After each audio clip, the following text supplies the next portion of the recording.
Hello student, my self Jayesh William. आज हम बात करने वाले हैं केमिस्ट्री के अंदर एक बहुत इंपॉर्टेंट टॉपिक के बारे में जिसका नाम है ग्लूकोज। देखिए, ग्लूकोज के बारे में अगर मैं आप लोगों को बताऊं तो हम लोगों ने बहुत जनरली इसके बारे में नाम सुना है। इसके बारे में हम लोगों ने पढ़ा है। फॉर्मूले की अगर बात करें तो इसका फॉर्मूला बच्चा बच्चा जानता है, C6H12O6। लेकिन आज हम इसकी थोड़ी सी और जानकारी लेने की कोशिश करते हैं। आज हम देखते हैं इसका स्ट्रक्चर कैसा होता है, इसको हम लोग कार्बोहाइड्रेट की कैटेगरी में क्यों रखते हैं, ये हमारा मोनोसेकेराइड है कि डाइसेकेराइड है, इसके बारे में हम लोग बात करेंगे। इसके अलावा हम देखेंगे कि इसका स्ट्रक्चर पता करने के लिए हमें कौन कौन सी रिएक्शंस पढ़नी पड़ती हैं। तो आप इस वीडियो को एंड तक देखिए। तो चलिए शुरू करते हैं। सबसे पहले बात करें बेटा, तो ग्लूकोज जो है इसका फॉर्मूला हम लोगों को पता है कि इसको हम लोग C6H12O6 के नाम से जानते हैं।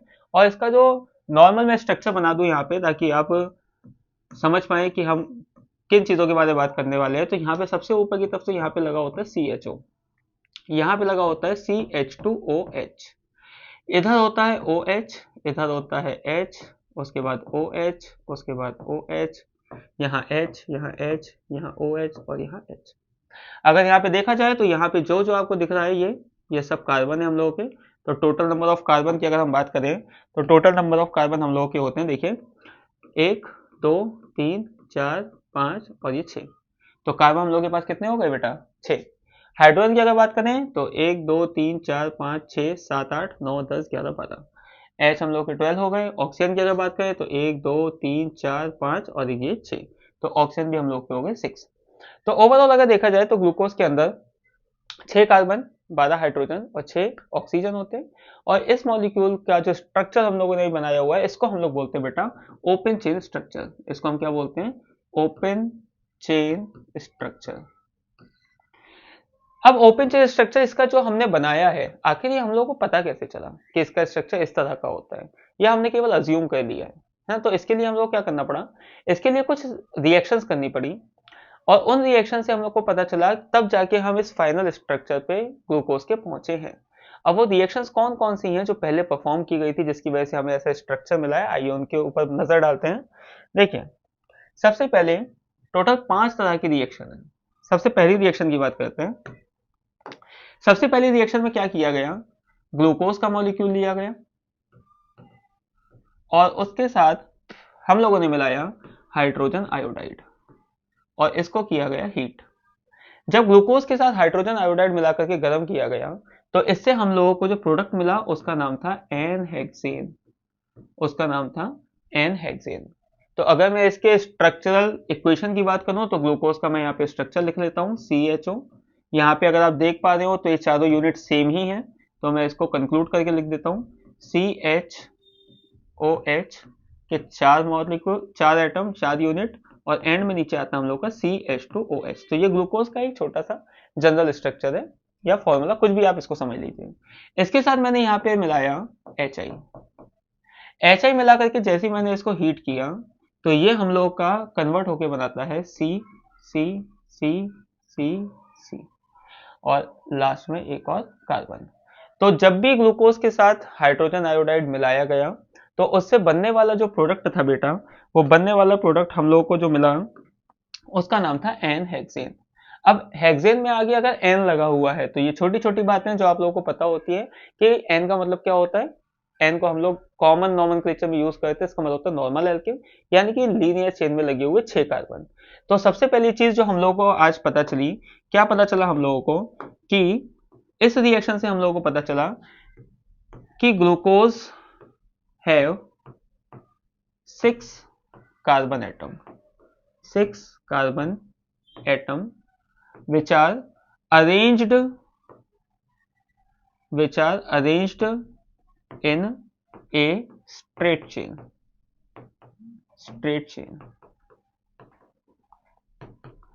तो ये जो स्ट्रक्चर आपको यहाँ पे दिख रहा है ना, इसमें आप देख पा रहे होंगे कि 6 के 6 कार्बन बिल्कुल सीधी लाइन में लगे हुए। ये देखिए, 1 carbon, 2 carbon, 3 carbon, 4 carbon, 5 carbon, 6 carbon. तो ये बिल्कुल सीधी चेन है। मैंने इसको जरा भी इस तरह से जिगजैग नहीं बनाया है, मैंने कुछ नहीं किया। क्यों नहीं किया? क्योंकि जब ग्लूकोज के साथ हाइड्रोजन आयोडाइड मिलाया गया था तो उससे बनने वाला जो प्रोडक्ट था वो क्या था हम लोग का हेक्सेन। इससे हमें ये पता चलता है कि ग्लूकोज के अंदर 6 कार्बन एटम होते हैं जो बिल्कुल सीधी लाइन में लगे होते हैं। आ रही है बात समझ में आपके? अब बात करते हैं रिएक्शन नंबर 2 की। देखिए दूसरी रिएक्शन की अगर मैं बात करूं बेटा, तो दूसरी रिएक्शन क्या कहती है हम लोगों की? दूसरी रिएक्शन ये कहती है कि जब ग्लूकोज के साथ हम लोगों ने रिएक्शन कराई, किस चीज की रिएक्शन कराई? हमने मिलाया उसके अंदर हाइड्रोजन साइनाइड HCN। तो इससे हम लोगों को जो प्रोडक्ट मिला उसका नाम था साइनोहाइड्रीन। जब जब ग्लूकोज के साथ हाइड्रोजन साइनाइड मिलाया गया उससे बनने वाला जो प्रोडक्ट था वो क्या था हम लोगों का? साइनोहाइड्रीन था। अब इसको फॉर्मूले के हिसाब से समझते हैं। देखिए यहां पे मैंने लिखा CHOH की 4 यूनिट और एंड में मैंने लिखा CH2OH। इसके साथ हमने मिलाया हाइड्रोजन साइनाइड जिसका स्ट्रक्चर दिखने में कुछ इस तरह से होता है, हाइड्रोजन साइनाइड। और जब इसे रिएक्शन कराई हम लोगों ने तो हम लोगों को जो कंपाउंड मिला ना उसकी खास बात क्या थी कि ये वाला जो पार्ट था इसमें कोई चेंजेस नहीं हुए, ये वैसे का वैसे ही रहा। तो इसको वैसे का वैसे ही लिख देते हैं हम लोग CHOH की 4 यूनिट और यहाँ पे लगा था हम लोग का CH2OH। बस ये जो पहली वाली यूनिट आपको दिख रही है ना यहाँ पे ये CHO, इसके अंदर कुछ चेंजेस हुए। क्या चेंजेस हुए इसके अंदर? यहाँ पे कार्बन के साथ एक तरफ तो लगा हुआ था हम लोगों का OH और दूसरी तरफ लगा हुआ था N। यहाँ पे H लगा हुआ था और यहाँ पे लगा हुआ था हम लोग का N का कोई सब्सटेंट। ये क्या कहता है? तो यहाँ पे जब हम लोगों ने इसके साथ मिलाया तो हमें क्या मिला? नीचे की 4 यूनिट तो मिली बेटा सेम, बस ऊपर जहाँ पे हम लोगों का CHO ग्रुप लगा हुआ था वहां पे हम लोगों को इस कार्बन के ऊपर, ये वाला जो कार्बन है इस पे एक तरफ तो मिला OH, H इस पे जो लगा हुआ था वहीं का वहीं है, बस यहाँ पे हम लोगों को क्या मिला? CN। और ये कंपाउंड जो आपको दिखाई दे रहा है इसी को हम लोग बोलते हैं बेटा साइनोहाइड्रिन। इसी को हम लोग बोलते हैं साइनोहाइड्रिन। ठीक है, तो इससे इस पूरी रिएक्शन को करने से हम लोगों को क्या पता चला स्ट्रक्चर के बारे में, ग्लूकोज के स्ट्रक्चर के बारे में हम लोगों को क्या पता चला? देखिए इसकी ऑब्जर्वेशन से हम लोग को यह पता चलता है कि glucose have one carbonyl group, one carbonyl group. Carbonyl group का मतलब क्या होता है?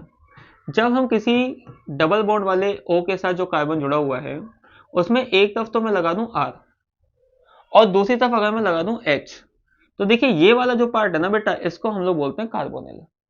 और ये जो साइड चेन में चीजें लगी हुई है इनको मैं जैसे जैसे चेंज करता जाऊंगा ना वैसे वैसे अलग तरह के हम लोग को फंक्शनल ग्रुप मिलते जाते हैं। जैसे कि अगर यहाँ पे H लगा हुआ है एक साइड तो इसको हम लोग क्या बोलते हैं? इसको हम लोग बोलते हैं एल्डिहाइड। अगर इस कार्बोनिल कार्बन के दोनों तरफ मैं कार्बन की चेन लगा दूं RR तो इसको हम लोग क्या बोलते हैं? कीटोन। इसके अलावा अगर मैं इस कार्बोनिल ग्रुप के एक तरफ R और दूसरी तरफ OH लगा दूं तो इसको हम लोग बोलते हैं बेटा कार्बोक्सिलिक एसिड।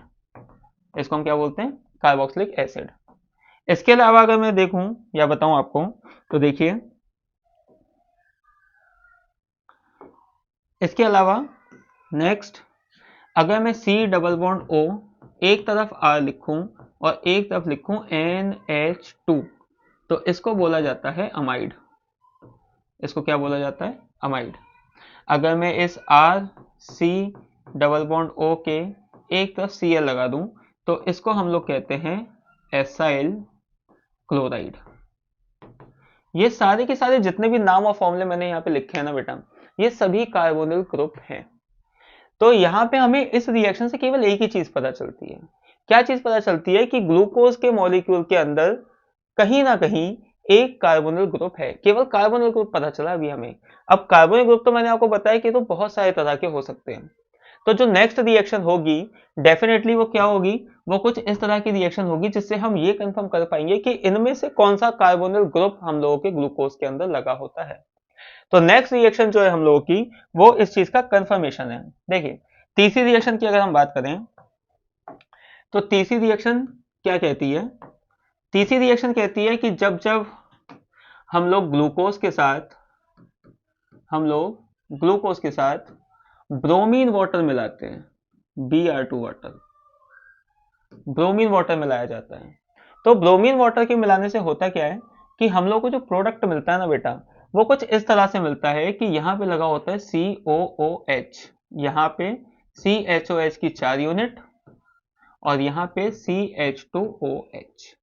यानी अगर आप ध्यान से देख पा रहे हो तो यहाँ पे जहां पे हम लोगों का ग्लूकोज था, मैं यहाँ पे इसका स्ट्रक्चर बनाता हूँ ग्लूकोज का स्ट्रक्चर यहाँ पे CHOCHOH की 4 यूनिट और CH2OH था। इसके साथ मैंने क्या मिलाया यहाँ पे Br2 वाटर। तो इसके रिएक्शन से क्या हुआ, आप देख पा रहे होगे कि नीचे की यूनिट तो सब सेम है, बस जो फर्स्ट कार्बन है जो कि हम लोग का कार्बोनिल कार्बन था, वहां पे कौन सा ग्रुप लगा हुआ है, वहां पे जो भी ग्रुप लगा है ना वो ऑक्सीडाइज होकर के कार्बोक्सिलिक एसिड ग्रुप बना रहा है। तो इसका मतलब डेफिनेटली कि यहाँ पे जो कार्बोनिल ग्रुप था हम लोगों का, वो कौन सा था, वो था हम लोग का एल्डिहाइड। क्योंकि जब भी हम माइल्ड ऑक्सीडाइजिंग एजेंट का यूज करते हैं ना एल्डिहाइड के साथ, तो उससे हमेशा कार्बोक्सिलिक एसिड का निर्माण होता है। और Br2 वाटर यानी ब्रोमीन वाटर जो होता है वो हम लोग का एक माइल्ड ऑक्सीडाइजिंग एजेंट होता है। मैं यहाँ पे मेंशन कर देता हूँ ताकि आप लोग याद रहे। Br2 वाटर जो होता है बेटा, वो एक तरह का माइल्ड ऑक्सीडाइजिंग एजेंट होता है। हम यहाँ पे यूज करने के लिए ऑक्सीडाइजिंग एजेंट अगर स्ट्रॉन्ग यूज करने होते हैं तो डेफिनेटली हम लोग KMnO4 का यूज करते हैं, हम HNO3 का यूज करते हैं। इसके अलावा हम लोग पोटेशियम डाइक्रोमेट का यूज कर सकते थे, लेकिन नहीं, उससे बहुत सारी चीजें ना ऑक्सीडाइज हो जाती हैं। हमें केवल एक ऐसा माइल्ड ऑक्सीडाइजिंग एजेंट चाहिए था जो केवल एल्डिहाइड के ऊपर रिएक्शन करता हो। तो एल्डिहाइड के रिएक्शन केवल एक ही चीज करता है, वो हम लोग का Br2 वाटर। और भी बहुत सारे हैं, लेकिन इस Br2 वाटर से जो कि एक माइल्ड ऑक्सीडाइजिंग एजेंट है, हमने क्या किया, CHO ग्रुप को यानी कि एल्डिहाइड ग्रुप को काय में कन्वर्ट कर दिया, कार्बोक्सिलिक एसिड ग्रुप में कन्वर्ट कर दिया। जिससे हम लोगों को क्या पता चला, इससे जो हम लोग को ऑब्जर्वेशन मिली वो ये मिली कि ग्लूकोज के अंदर जो कार्बोनिल ग्रुप है वो कौन सा है, glucose have aldehyde, aldehyde functional group. इससे पहली वाली रिएक्शन में हमें क्या पता चला था कि उसके अंदर कार्बोनिल ग्रुप है। अब कार्बोनिल ग्रुप तो बहुत सारे थे जो मैंने अभी यहाँ पे लिख करके आपको दिखाए थे। इनमें से ग्लूकोज के अंदर कौन सा वाला कार्बोनिल ग्रुप था, वो हम लोग को ब्रोमीन वाटर की रिएक्शन के साथ पता चलता है कि जैसे हम ब्रोमीन वाटर मिलाते हैं तो उससे जहां पे CHO ग्रुप यानी एल्डिहाइड ग्रुप लगा होता है, वो कन्वर्ट होकर क्या बना लेता है हम लोग का COOH यानी कार्बोक्सिलिक ग्रुप बना लेता है। जिससे हमें ये पता चलता है कि ग्लूकोज हैव एल्डिहाइडिक ग्रुप। ठीक है, चलिए नेक्स्ट रिएक्शन की तरफ चलते हैं। नेक्स्ट रिएक्शन हम लोग की है फोर्थ रिएक्शन। फोर्थ रिएक्शन देखिए, थोड़ा सा आपको इसमें समझना पड़ेगा। इसमें हम लोग क्या करते हैं, हम लोग ग्लूकोज के साथ एसिटिक एनहाइड्राइड का यूज करते हैं, एसिटिक एनहाइड्राइड। और एसिटिक एनहाइड्राइड का यूज जब हम करते हैं तो उससे हमें पेंटा एसीटेट की प्राप्ति होती है। अब ये सब चीजें है क्या, हमें इसके बारे में थोड़ा सा पता होना चाहिए। आखिर ये एसिटिक एनहाइड्राइड क्या होता है, इसके बारे में भी थोड़ा सा हम लोगों को नॉलेज होनी चाहिए। तो देखिए, पहले मैं यहाँ पे आपको एसिटिक एनहाइड्राइड क्या होता है उसके बारे में थोड़ा सा बता दूं, उसके बाद हम लोग इस रिएक्शन को आगे बढ़ाएंगे। एसिटिक एसिड का नाम हम सब लोगों ने सुना हुआ है। एसिटिक एसिड का फॉर्मूला क्या होता है, मैं यहाँ पे लिख दे रहा हूँ, देखिए जरा। एसिटिक एसिड का फॉर्मूला होता है बेटा CH3COOH। ये सिंपल एसिटिक एसिड होता है। अगर मैं इसका स्ट्रक्चर बनाऊं तो इसका स्ट्रक्चर देखिए कुछ इस तरह से बनेगा, CH3C डबल बॉन्ड O और O से जुड़ा हुआ H। अगर मैं एक और मॉलिक्यूल दूं, सेम एक और मॉलिक्यूल दूं और उसको थोड़ा पलट के लिख दूं तो देखिए जरा क्या बनेगा, वो HOC डबल बॉन्ड O और यहाँ पे लगा होगा हमारा CH3। और मैं इन दोनों को बिल्कुल पास पास लेकर के आऊं और इसके अंदर से एक वाटर का मॉलिक्यूल रिलीज कर दूं, तो ये दोनों यूनिट आपस में जुड़ जाएंगी।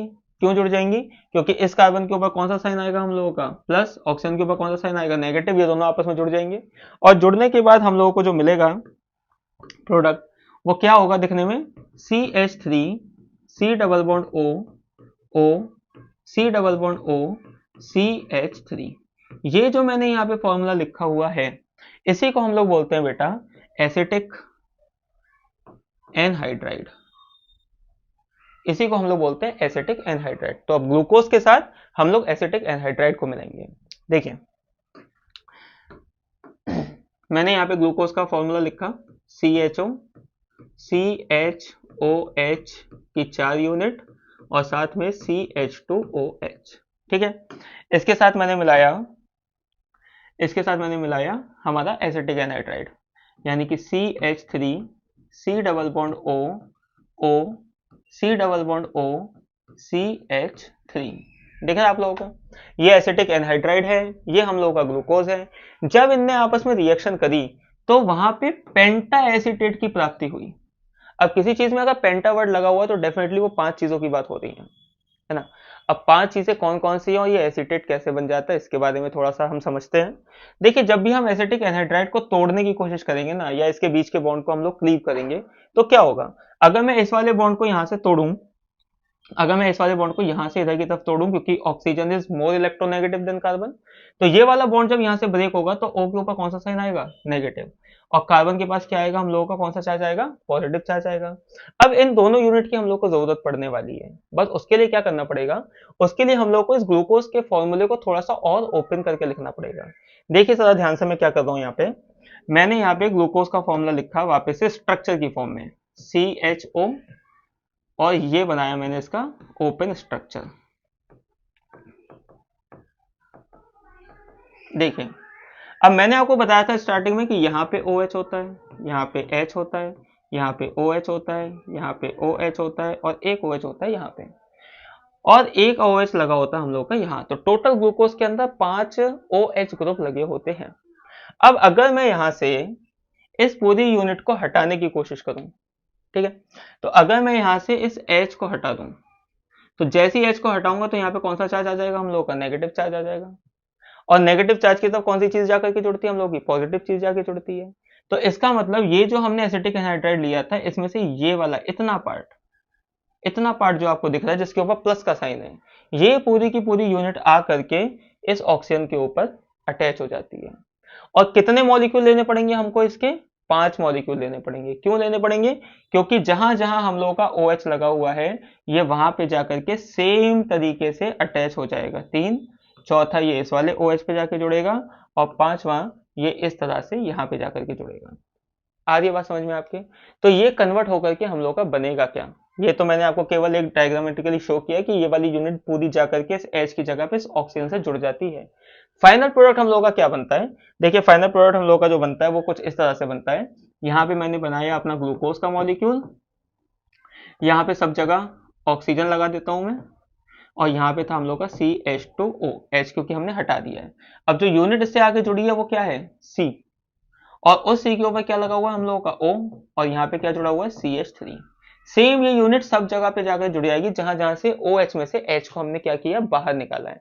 तो यहाँ पे क्या बनेगा, यहाँ पे फिर वापस से आपका C double bond O CH3, यहाँ पे भी C double bond O CH3, यहाँ पे भी C double bond O CH3, और यहाँ पर भी C double bond O CH3। तो ये टोटल कितने बने हम लोगों के, 1 2 3 4 5, और एसिटेट वाला पार्ट इसमें जाकर के ऐड हो गया। तो ये जो प्रोडक्ट यहाँ पे आपको दिखाई दे रहा है ग्लूकोज का, ये कब बना, जब हमने ग्लूकोज के साथ किसकी रिएक्शन कराई, हमने इसके साथ रिएक्शन कराई एसिटिक एनहाइड्राइड की। तो ये जो प्रोडक्ट बना है बेटा, इसी का नाम होता है पेंटा एसिटेट, पेंटा एसिटेट। तो at the end what is the conclusion of this reaction, तो इस रिएक्शन से हम लोगों को क्या चीज पता चली, इससे हमें ये पता चला कि glucose have 5 OH group, 5 OH group. आ रही है बात समझ में, क्योंकि एसिटेट ग्रुप लगा ही वहां पे जाकर के था जहां पे OH था हम लोगों का। आ गई बात समझ में। तो एसिटिक एनहाइड्राइड जो होता है हम लोगों का, वो जहां जहां OH लगा होता है वहां पर जाकर के एसिटेट का निर्माण करता है, और इसने 5 जगह जाकर के एसिटेट ग्रुप बनाया जिससे हमारा प्रोडक्ट बना पेंटा एसिटेट। इससे हमें यह पता चला कि ग्लूकोज के एक मॉलिक्यूल के अंदर 5 OH ग्रुप लगे होते हैं। तो फिलहाल हमें क्या क्या पता चल गया, देखिए अगर मैं इसको समराइज करके लिखने की कोशिश करूं तो हमें क्या क्या पता चल गया। सबसे पहली चीज ये पता चल गई कि ग्लूकोज के अंदर 6 कार्बन होते हैं जो कि स्ट्रेट चेन में लगे होते हैं। दूसरी चीज हमें क्या पता चली कि ग्लूकोज के अंदर C डबल बॉन्ड O यानी कि कार्बोनिल ग्रुप होता है। तीसरी चीज हमें ये पता चली कि वो जो कार्बोनिल ग्रुप था वो पर्टिकुलरली कौन सा वाला था, वो था एल्डिहाइड ग्रुप। चौथी चीज हमको क्या पता चली इस रिएक्शन से कि ग्लूकोज के अंदर 5 OH ग्रुप होते हैं। अब बात आती है बेटा नेक्स्ट और लास्ट, ग्लूकोज की लास्ट रिएक्शन जिसने उसका स्ट्रक्चर डिफाइन किया था। इन पांचों रिएक्शन की वजह से ही हम आज तक इस तरह के स्ट्रक्चर, ये जो मैंने यहाँ पे लास्ट में बनाया था, इस तरह का स्ट्रक्चर ग्लूकोज का बनाते आए हैं। ठीक है, देखिए आगे चलते हैं और बात करते हैं हम लोग अपने नेक्स्ट और लास्ट रिएक्शन की। फिफ्थ रिएक्शन बहुत आसान है, केवल इसमें क्या किया गया, ग्लूकोज के साथ वापस से HNO3 की रिएक्शन कराई गई। अब HNO3 यानी कि नाइट्रिक एसिड के बारे में हम लोग बहुत अच्छी तरह से जानते हैं कि it is a oxidising agent, और ये कोई माइल्ड ऑक्सीडाइजिंग एजेंट नहीं होता, ये अच्छा खासा ऑक्सीडाइजिंग एजेंट होता है। याद करिए 10th class chapter number 3 chemistry, metal and non metal, वहां पे साफ साफ एनसीईआरटी में आपको टीचर्स ने जरूर पढ़ाया होगा कि किसी भी मेटल को लेकर के आप किसी भी एसिड के अंदर डालिए, वहां पे हाइड्रोजन गैस इवॉल्व होती है, लेकिन अगर आप नाइट्रिक एसिड के अंदर डालते हैं तो मैंगनीज और मैग्नीशियम के अलावा किसी भी मेटल को उस एसिड में डालिए, वहां पे हाइड्रोजन गैस इवॉल्व नहीं होती। और उसका रीजन आपने डेफिनेटली अपने टीचर से सुना होगा, उन्होंने साफ साफ आपको बताया होगा चिल्ला करके कि क्योंकि HNO3 यानी कि नाइट्रिक एसिड क्या होता है, हम लोगों का ऑक्सीडाइजिंग एजेंट होता है। अब जो चीज ऑक्सीडाइजिंग एजेंट है तो डेफिनेटली वो अपने ऑक्सीजन को डोनेट करके खुद रिड्यूस हो जाएगी, और सामने वाली जो पार्टी है, दूसरी जो केमिकल स्पीशीज है, उसको क्या कर देगी, वो ऑक्सीडाइज कर देगी। तो हम लोग कुल मिला के क्या कर रहे हैं, हम ग्लूकोज का ऑक्सीडेशन ही कर रहे हैं दोबारा से। पहले ब्रोमीन वाटर से भी किया था, लेकिन वो क्या था, हम लोग का एक माइल्ड ऑक्सीडाइजिंग एजेंट था। अब हमने थोड़ा सा हैवी HNO3 लगाया, इससे हमें एक बहुत इंटरेस्टिंग चीज पता चलेगी। क्या पता चला, जब ग्लूकोज के साथ हम लोगों ने HNO3 बनाया तो उससे जो हमें कंपाउंड मिला ना बेटा, वो कुछ इस तरह का था। देखिए CHOH की 4 यूनिट और यहाँ पे COOH। देखिए जरा इसको 2 सेकंड 3 सेकंड आप आराम से इस स्ट्रक्चर को देखिए और देख करके मुझे बताइए इसके अंदर क्या चीज चेंज हो गई है, बहुत आराम से। देखिए जब तक आप समझेंगे नहीं ना, तब तक पढ़ने में मजा नहीं आएगा। और कोई भी टॉपिक अगर आप पढ़ रहे हो, भले वो छोटा टॉपिक है बड़ा टॉपिक है, उससे फर्क नहीं पड़ता, वो कितना हम गेन कर पा रहे हैं ना, उस चीज से फर्क पड़ता है। तो यहाँ पे अगर आप स्ट्रक्चर को देख पा रहे हो, तो मैं अगर इस चीज को हटा दूं तो ये तो हम पहले ही पढ़ चुके हैं जब हमने ब्रोमीन वाटर से रिएक्शन कराई थी। अब ये जो COH नीचे की तरफ लग गया है, ये कुछ इंटरेस्टिंग चीज है ना। और क्या इंटरेस्टिंग चीज है इसमें से, चलिए मैं आपको बताता हूं। सबसे पहले हम ग्लूकोज का ओपन स्ट्रक्चर लिखते हैं, पूरा ओपन स्ट्रक्चर बनाया मैंने। यहाँ पे लिखा मैंने CH2OH, एक OH यहाँ लगाया, एक OH यहाँ लगाया, एक OH यहाँ लगाया और एक OH यहाँ लगाया, बाकी सब जगह हमने क्या लगा दिया, H लगा करके इसकी वैलेंसी कर दी कंप्लीट। अब पता है इंटरेस्टिंग चीज क्या है, मैंने आपको ये तो बता दिया कि हमें रिएक्शन से पता चल जाता है कि इसके अंदर 5 OH ग्रुप है, लेकिन उन 5 में एक अंतर है बेटा। क्या अंतर है पता है, ये जो 4 OH आपको यहाँ पे लिखे हुए दिख रहे हैं और ये वाला जो यहाँ पे लिखा हुआ दिख रहा है, इन दोनों में एक अंतर है। अगर आपने थोड़ी भी केमिस्ट्री पढ़ी होगी ना, तो डेफिनेटली आप समझ रहे होंगे कि मैं किस चीज की बात करने वाला हूं। यहाँ पे हम लोगों ने पढ़ा है कि primary alcohol, secondary alcohol, tertiary alcohol, इस तरह से हम अल्कोहल्स को कुछ डिवाइड करते हैं और इनकी रिएक्टिविटी भी इनके हिसाब से क्या हो जाती है, चेंज हो जाती है। तो चलिए पता लगा लेते हैं, इनमें से किसी एक का भी अगर हम पता लगा लेते हैं तो डेफिनेटली बाकी सारे भी वैसे ही होंगे, है ना। तो इस कार्बन पे अगर हम देखें तो इस पे कितने एच लगे हुए हैं, हम लोगों का एक लगा हुआ है, यानी कि 3 - 1 = 2। ये वाला जो OH था हम लोगों का, ये कैसा था, ये OH हम लोग का सेकेंडरी OH है। ये वाला भी सेकेंडरी है, ये वाला भी सेकेंडरी है, ये वाला भी सेकेंडरी है, क्योंकि चारों कैसे हम लोगों के सेम है। लेकिन जैसे ही मैं इस लास्ट वाले OH की तरफ आता हूं ना बेटा, इस वाले हाइड्रोक्सिल ग्रुप की तरफ आता हूं, इसमें कुछ चेंज है। क्या चेंज है कि इस चीज को अगर मैं आपको यहाँ पे जूम करके लिख के दिखाऊं तो यहाँ पे कुछ इस तरह का स्ट्रक्चर बना हुआ है कि एक H यहाँ है, एक H यहाँ है, यहाँ पे लगा है OH और यहाँ पे आपकी ग्लूकोज की बाकी यूनिट लगी हुई है। तो ये वाला जो OH आपको यहाँ पे दिखाई दे रहा है ना बेटा, इसमें टोटल नंबर ऑफ H कितने लगे हुए हैं, 2। तो इसका मतलब अगर मैं यहाँ पे लिखूं 3 - 2 = 1, यानी ये वाला जो OH ग्रुप लगा हुआ है, ये कैसा होता है इसके अंदर, प्राइमरी होता है। तो ग्लूकोज के बारे में हमें एक नई चीज और पता चली। क्या नई चीज पता चली? HNO3 जैसे हमने मिलाया तो बाकी के OH पे तो कोई असर नहीं हुआ, लेकिन जो OH सबसे नीचे लगा हुआ था ग्लूकोज पे ना, वो चेंज होकर के ऑक्सीडाइज होकर के क्या बन गया हम लोगों का? कार्बोक्सिलिक एसिड ग्रुप बन गया। क्यों बन गया? क्योंकि बाकी जितने भी OH ग्रुप इस पूरे के पूरे अल्कोहल में लगे हुए थे, 5 में से 4 वो थे सेकेंडरी अल्कोहल, लेकिन जो सबसे लास्ट वाला OH लगा हुआ था वो हम लोग का था कैसा? प्राइम थी। तो इससे हमें दो चीजें पता चल गई बेटा। क्या क्या चीज पता चल गई? देखिए, सबसे पहली ऑब्जर्वेशन अगर मैं यहाँ पे आपको लिख करके दिखाऊं कि this reaction tells us that glucose have one primary alcohol या प्राइमरी OH ग्रुप, और रिमेनिंग 4 कैसे हम लोग के? सेकेंडरी हैं। एक चीज तो ये पता चली। दूसरी एक और चीज आपको केमिस्ट्री के प्रैक्टिकल में भी हेल्प करेगी, और जो भी आप केमिस्ट्री के बाकी यूनिट पढ़ेंगे उसमें भी आपके काम आएगी। क्या काम आएगी? कि हमें इस HNO3 का बिहेवियर भी तो पता चला। क्या पता चला हमको इससे? हमें ये पता चला कि ये जो HNO3 है यानी कि नाइट्रिक एसिड, ये क्या करता है? ये ऑक्सीडाइज तो करता है, लेकिन कौन से OH को ऑक्सीडाइज करता है? ये केवल प्राइमरी OH ग्रुप को ऑक्सीडाइज करके काय में कन्वर्ट कर देता है? कार्बोक्सिलिक एसिड में कन्वर्ट कर देता है। तो हमें दो चीजें पता चली। पहला तो ये कि ग्लूकोज के अंदर एक OH हम लोग का प्राइमरी है। दूसरा, हमें उस रिएजेंट के बारे में पता चला कि नाइट्रिक एसिड का मेन फंक्शन क्या है? वो ऑक्सीडेशन तो करता है अल्कोहल का, लेकिन प्राइमरी अल्कोहल का करता है। तो इन पांचों चीजों से या पांचों रिएक्शन से हम लोगों को बहुत सारी चीजें पता चली। इसी को कंक्लूड करके ना, इस तरह का एक स्ट्रक्चर हम लोगों को ओपन स्ट्रक्चर बनाया गया है, या जिसको हम लोग पढ़ते हैं, जो कि ग्लूकोज के अंदर बहुत ज्यादा कॉमन है। लेकिन ये स्ट्रक्चर ऐसे ही लोगों ने देख करके नहीं बना दिया था बेटा, इसके लिए रिएक्शन परफॉर्म की गई थी, जिसके बारे में आज की वीडियो में हम लोगों ने चर्चा करी है। तो इस वीडियो को आप दोबारा देखिए, पॉज करके देखिए, नोट्स अपने बनाते चलिए। आगे हम एक और टॉपिक के साथ आपसे फिर मिलेंगे। Thank you so much.